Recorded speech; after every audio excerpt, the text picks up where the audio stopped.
उपवासाचे हे पापड तुम्हाला भाजायची देखील गरज नाही बरं, किंवा तळायची देखील गरज नाही. हे पापड असेच तुम्ही खाऊ शकता.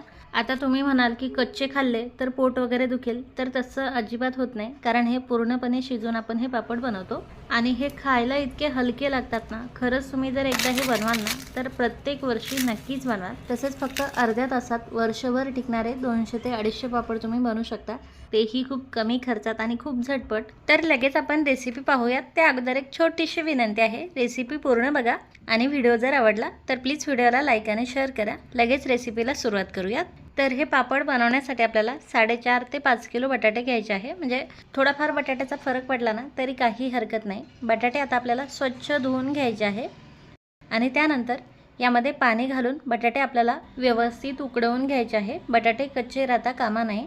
आता बटाटे उकडत आहे तोवर इकडे लगेच आपल्याला अर्धा किलो नायलॉन साबुदाणा घ्यायचा आहे. हा नायलॉन साबुदाणा तुम्हाला कुठल्याही किराणा दुकानात मिळू शकतो आणि मला 60 रुपयाला अर्धा किलो नायलॉन साबुदाणा मिळालेला आहे. आता हा नायलॉन साबुदाणा आपल्याला मिठामध्ये भाजून घ्यायचा आहे. त्यामुळे मी अगोदरच जाड बुडाच्या कढईत अर्धा कप मीठ गरम करून घेतले. मीठ गरम झालं की आपल्याला थोडा साबुदाणा यामध्ये घालायचा आहे आणि आता साबुदाणा छान फुलेपर्यंत मिठामध्ये घोळवून घ्यायचा आहे.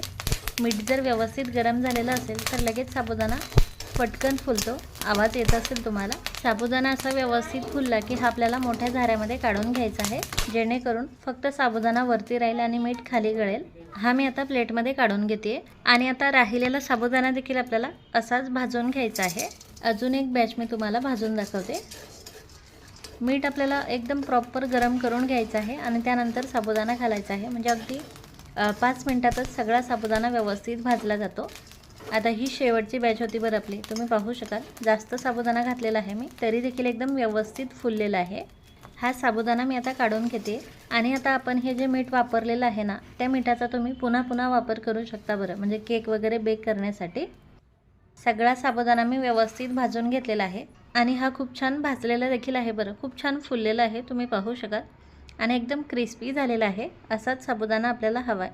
आता हा साबुदाणा थंड झाला की आपल्याला मिक्सरच्या भांड्यामध्ये घालायचा आहे आणि त्याची पावडर करून घ्यायची आहे अशा प्रकारे.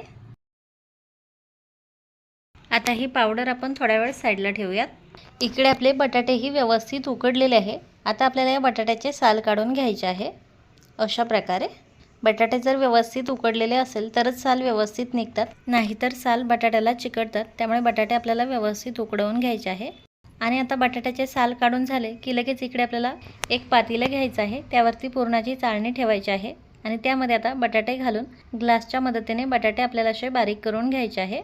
यामुळे एकसारखे बटाटे मॅश होतात आणि लवकर मॅश होतात. मॅशरने देखील तुम्ही मॅश करू शकता, पण त्यात थोडेसे बटाट्याचे तुकडे वगैरे राहतात. त्यामुळे आपल्याला पुरणाच्या चाळणीमध्ये घालून बटाटे असे मॅश करून घ्यायचे आहे. 2 व्यक्ती जर असेल तर एकाने साल काढून एकाने बटाटे जर मॅश केले ना तर खूप झटपट होते ही प्रोसेस. आता सगळे बटाटे मी असे मॅश करून घेतलेले आहे, बारीक करून घेतलेले आहे. आता यामध्ये आपल्याला नायलॉन साबुदाण्याची जी पावडर बनवलेली आहे ना आपण, ती सगळी पावडर यात घालायची आहे. त्यानंतर चवीनुसार मीठ घालायचं आहे. पोहे खायच्या छोट्या चमच्याने मी 3 चमचे मीठ घातले. त्यानंतर हिरवी मिरचीचा ठेचा आपल्याला यामध्ये घालायचा आहे 3 ते 4 चमचे. आणि आता बटाट्यामध्ये आपल्याला साबुदाण्याची पावडर तसेच मिरचीचा ठेचा आणि मीठ देखील व्यवस्थित मिक्स करून घ्यायचे आहे. सर्व जिन्नस छान एकजीव करून घ्यायचे आहे आणि या पिठाचा एक गोळा तयार करून घ्यायचा आहे अशा प्रकारे. आता हे बटाटा आणि साबुदाण्याचं मिश्रण व्यवस्थित एकजीव करून घेतलं की आपल्याला याचे छोटे छोटे गोळे करायचे आहे अशा प्रकारे. ज्या साईजचा पापड हवा आहे ना त्यानुसार याचे असे गोळे बनवायचे आहे. आता यात बटाटा असल्यामुळे आणि बटाटा चिकट असल्यामुळे हे पीठ हाताला थोडंसं चिकटतं. त्यामुळे हाताला थोडंसं तेल लावून मग आपल्याला याचे असे गोळे तयार करून घ्यायचे आहे. आता काही गोळे मी तयार करून घेतलेले आहे, याचे मी तुम्हाला पापड बनवून दाखवते. हे पापड आपल्याला मशीनने आणि प्लॅस्टिक शीटवरती बनवायचे आहे. त्यामुळे मशीनच्या आकाराच्या प्लॅस्टिक शीट कट करून घ्यायचे आहे. त्यानंतर त्याला तेल लावून घ्यायचं आहे. त्यावरती पिठाचा गोळा ठेवायचा आहे आणि पुन्हा वरतून एक प्लॅस्टिक शीट ठेवायची आहे आणि आता मशीनने आपल्याला हलक्या हाताने दाबायचं आहे. लगेच झटपट आपला छान पातळ पापड तयार होतो अशा प्रकारे. आता हा पापड देखील आपल्याला प्लॅस्टिक शीटवरतीच सुकायला टाकायचा आहे.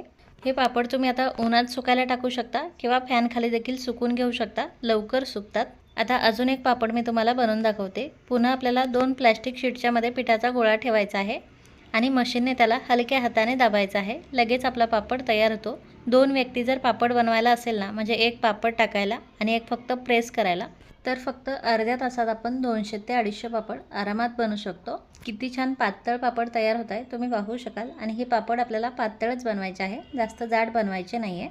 आणि आता सगळे पापड आपल्याला असेच तयार करून घ्यायचे आहे. सगळे पापड बनवलेले आहे मी आणि आपल्या फक्त 5 किलो बटाट्यामध्ये केवढे सारे पापड तयार झाले तुम्ही पाहू शकाल. आणि आता हे बटाट्याचे पापड पूर्ण सुकल्याशिवाय आपल्याला याची साईड चेंज करायची नाही आहे बरं, नाहीतर हे जमा होतात. आता ह्या पापडाची मी अजून साईड चेंज केलेली नाही आहे बरं, तरी देखील यांनी ऑटोमॅटिक शीट सोडलेली आहे तुम्ही पाहू शकाल. आणि पापड जेव्हा अशी शीट सोडतात ना, त्यानंतरच आपल्याला याची साईड चेंज करून हे उन्हामध्ये छान सुकवून घ्यायचे आहे. अशा प्रकारे पापड आता आपले पूर्णपणे सुकलेले आहे. आणि आता हे पापड तुम्हाला तळायची किंवा भाजायची देखील गरज नाही, तुम्ही हे असेच खाऊ शकता. हे खूपच छान हलके आणि एकदम चटपटीत लागतात खायला. आणि जर तुम्हाला हे तळायचे असेलच तर तेल आपल्याला व्यवस्थित गरम करून घ्यायचं आहे आणि त्यानंतर गॅस बंद करायचा आहे किंवा मग एकदम कमी फ्लेम करायची आहे. आणि मग आपल्याला हे पापड तळून घ्यायचे आहे, कारण यात बटाटा आणि भाजलेला नायलॉन साबुदाणा असल्यामुळे हे लवकर जळण्याची किंवा लाल होण्याची शक्यता असते. तसेच हे पापड आपण खूप पातळ देखील बनवतो, त्यामुळे देखील हे लवकर लाल होतात. आणि म्हणूनच हे आपल्याला कमी आचेवरती किंवा तेल व्यवस्थित गरम झाल्यावर गॅस बंद करून व्यवस्थित तळून घ्यायचे आहे. हे पापड जसे बनवायला सोपे आहे ना, तसे तळायला देखील सोपे आहे बरं, कारण हे खूप झटपट तळले जातात. आता यातलं सर्व तेल निथळवून घ्यायचं आहे. आणि आता हे पापड तळल्याच्या नंतर किती हलके झालेले आहे हे तुम्हाला आवाजावरून कळेलच. खरंच हे एकदम हलके फुलके आणि कुरकुरीत होतात बरं. तुम्ही एकदा नक्की बनवून बघा, तुम्हाला हे खूपच आवडेल. आणि हे जर तुम्हाला तळायचे नसेल ना, तर हे तुम्ही तसेच देखील खाऊ शकता बरं, एकदम टेस्टी आणि चटपटीत लागतात. तर रेसिपी नक्की ट्राय करा. आणि व्हिडिओ जर आवडला असेल तर प्लीज व्हिडिओला लाईक आणि शेअर करा. तर पुन्हा भेटूयात आपल्या पुढच्या रेसिपीमध्ये. Bye bye.